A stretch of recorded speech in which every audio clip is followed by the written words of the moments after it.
आज Elon Musk दुनिया का सबसे अमीर आदमी है भैया। 21 साल का था, साउथ अफ्रीका से अमेरिका आया था। और अमेरिका आने के बाद वो इतना लेबोरियस इंसान है कि वो हर चैलेंज को एक्सेप्ट करता है और बहुत ही मेहनत से उस पर काम करता है। अब आप सोच लीजिए, स्पेस एक्स, स्टार लाइन, उसके अलावा टेस्ला और उसके अलावा जो है ट्विटर, इन सब का आज मालिक बनकर बैठा है, सीईओ है। वो कहता है कि कोई भी प्रॉब्लम हो वो सॉल्व होना है, चाहे उसके लिए वक्त लग जाए। बोलता है जब तक आपको दुनिया गधा नहीं कहेगी, इडियट नहीं कहेगी, जब तक आपको ताना नहीं मारेगी, तब समझ जाओ तब तक आपके सपने बहुत छोटे हैं। जब लोग आपको कहना शुरू करेंगे, आपको तरह तरह की बातें कहेंगे, आपको इडियट नॉनसेंस तक बोला जाएगा, तब आप समझ जाइए कि आप कुछ करने लायक हो।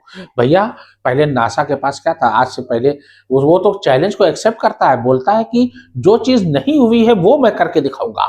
मैं वो नहीं करूंगा जो दुनिया पीछे पीछे करती आई है, जो बुक में लिखा है।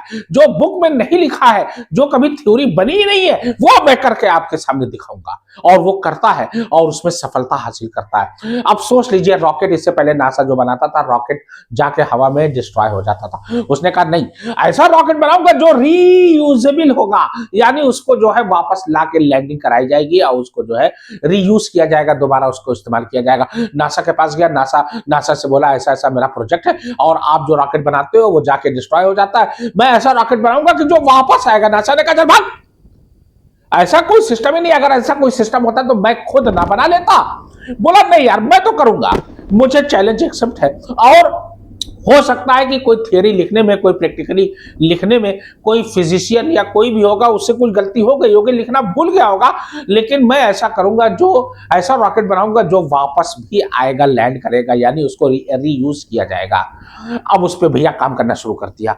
बुक ले रहा है, देख रहा है, उसको पढ़ रहा है, तमाम बुक जो है रॉकेट से संबंधित, स्पेस से संबंधित उसने पढ़ा ली, बिना विदाउट एनी लेक्चर लिए और विदाउट एनी कोई डिग्री लिए, यानी उसमें कोई एरोनॉटिक्स वगैरह में कोई उसकी डिग्री डिप्लोमा नहीं था। और उसके पढ़ने के बाद एक रॉकेट बनाता है, फेल, दूसरा रॉकेट बनाता है, फेल, तीसरा रॉकेट बनाता है, फेल, चौथा रॉकेट बनाता है, लेकिन कर्जा ले लेता है। पैसा उसके पास पहले से भी था, $1,000,000, लेकिन मिलियनों डॉलर थे, 500 मिलियन, 1000 मिलियन, 2000 मिलियन उसके पास पहले से थे। अगर कोई और होता तो बोलता यार इतना पैसा आ गया है, अब आराम से लाइफ ऐश करो, जीवन जो है आराम से बीत जाएगा, क्या करना है, कोई भी छोटा मोटा धंधा कर लेंगे, उसके बाद जो है लाइफ सेटल, अब मकान वगैरह, बंगला वगैरह बनवा लेंगे, जमीन ले लेंगे। ये सब आम आदमी की जो एक सोच होती है, वैसी सोच वो रखने वाला था ही नहीं। उसने कहा नहीं, ये पैसे को इन्वेस्ट करूंगा। उसने कहा नो रिस्क नो गेम, अगर रिस्क ना लो, अगर खतरा ना मोल लो तो आप जो है कामयाब नहीं हो सकते। उसने कहा कि मैं ये खतरा मोल लेने के लिए तैयार हूं। पहला रॉकेट बनाता है, फेल, दूसरा फेल, तीसरा फेल, चौथा कर्जा ले लिया, तमाम लोगों से ले लिया, जितना पैसा पहले उसके पास था वो सब लगा दिया, यहां तक कि बैंक से भी उसने लोन ले लिया। और उससे एक बार इंटरव्यू में पूछा गया कि अगर ये चौथा रॉकेट तुम्हारा फेल हो जाता तो क्या करते? बोलता मैं सुसाइड कर लेता, और क्या करता। लेकिन चौथा रॉकेट गया और उसके बाद सफलतापूर्वक वो वापस आके लैंड होता है, रीयूज। नासा भी हैरान चक्कर में आ गया कि यार ये कौन बंदा है, ये क्या कर रहा है। ऐसा तो कोई सिस्टम ही नहीं था कि कोई वापस रॉकेट को ला दे, और इसने ला दिया। और वहीं से जो है ये जो चमका, उसके बाद इसने पीछे मुड़कर नहीं देखा। वैसे भी इससे पहले टेस्ला कंपनी का सीईओ था ही, 2008 से वो लगातार मेहनत करता जा रहा है और इस समय 2025 में तो वो दुनिया का सबसे बड़ा अमीर आदमी बन गया और उसके आसपास भी कोई नहीं है। अगर मिलियनरी की बात किया जाए, बिलियनरी की बात किया जाए, तो उसके आसपास लगभग 300 साढ़े 300 बिलियन डॉलर का फर्क है लोगों में, इतना समझ लीजिए आप। कहा मुकेश अंबानी, मुकेश अंबानी जो जिंदगी भर जितना कमाए उतना एक दिन में उसने कमा लिया, अभी दिसंबर में 2025 में।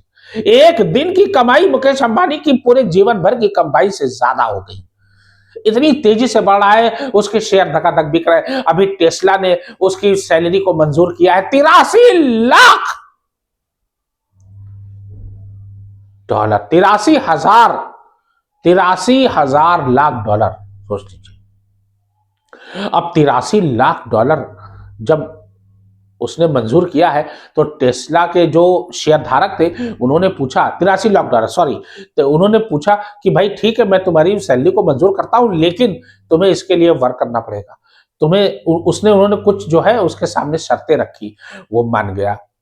बोले कि 750 लाख डॉलर मार्केट वैल्यू होनी चाहिए एक साल में टेस्ला की, और उसके अलावा 10 लाख ह्यूमन रोबोट यानी ह्यूमनाइड जो रोबोट यानी ह्यूमन की तरह बिहेवियर करे, वो आपको जो है मार्केट में सेल करना है। बोला ठीक है मैं कर दूंगा, और 1 साल का उसको समय दिया गया है। अभी 1 साल के लिए काम हो रहा है, और ये काम करने के बाद उसने टेस्ला के जो शेयरधारक हैं उन्होंने इसकी 83 लाख डॉलर कर दिया। अब आप सोच लीजिए, लगभग एक दिन में 24,000 करोड़ रुपया, एक मिनट में 16 करोड़ रुपया।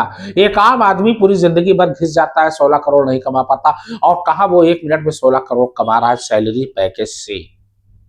इतनी बड़ी पैकेज आज तक कभी किसी को नहीं मिली, और उसकी कमाई तो इतनी अंधाधुंध हुई है कि 2025 तक उसकी कमाई, उसके आगे पीछे कोई है ही नहीं, दूर दूर तक नहीं है कोई। और जिस स्पीड से वो बढ़ रहा है, ऐसा लगता है कि वो जल्द ही 1000 यानी ट्रिलियन में पहुंच जाएगा, और हो सकता है आगे चल के क्वाड्रिलियन में पहुंच जाए। जिस हिसाब से रफ्तार बढ़ रही है, लोगों का मानना है कि कई देशों की जीडीपी से भी ज्यादा उसके पास पैसा है।